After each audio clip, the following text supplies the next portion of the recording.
L'échec n'est pas une fatalité, mais une nouvelle voie vers le succès.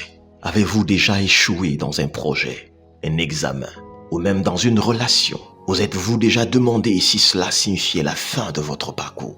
Alors aujourd'hui, nous allons voir ensemble pourquoi l'échec n'est pas une fatalité, mais une opportunité déguisée. L'échec, une étape inévitable du succès. Beaucoup pensent que l'échec est synonyme d'incompétence. L'histoire prouve que les plus grands succès sont bâtis sur des échecs répétés. L'échec, nous enseigne ce que la réussite ne peut pas. La persévérance, la remise en question et l'innovation. Mais alors, devons-nous célébrer l'échec ou apprendre de lui? L'échec ne doit pas être célébré en tant que tel, mais il doit être perçu comme une expérience formatrice. Les Japonais ont une philosophie appelée Kaizen qui signifie amélioration continue. Chaque erreur est une occasion d'apprendre et de progresser. Beaucoup d'hommes à succès ont surmonté l'échec. Nous avons par exemple Thomas Edison. Avant d'inventer l'ampoule, il a échoué plus de 10 000 fois.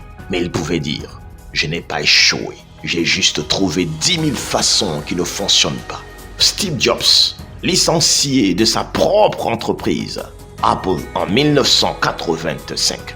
Mais il est revenu plus tard pour révolutionner l'industrie technologique.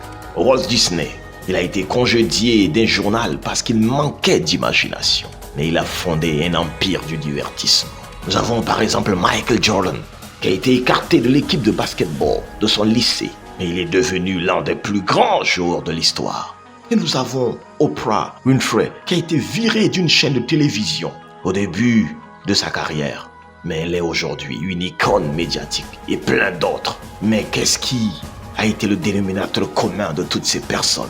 C'est la résilience. Oui, la résilience, c'est l'arme secrète des grands leaders. Ce qui distingue ces hommes et ces femmes, ce n'est pas leur talent inné, mais leur capacité à rebondir.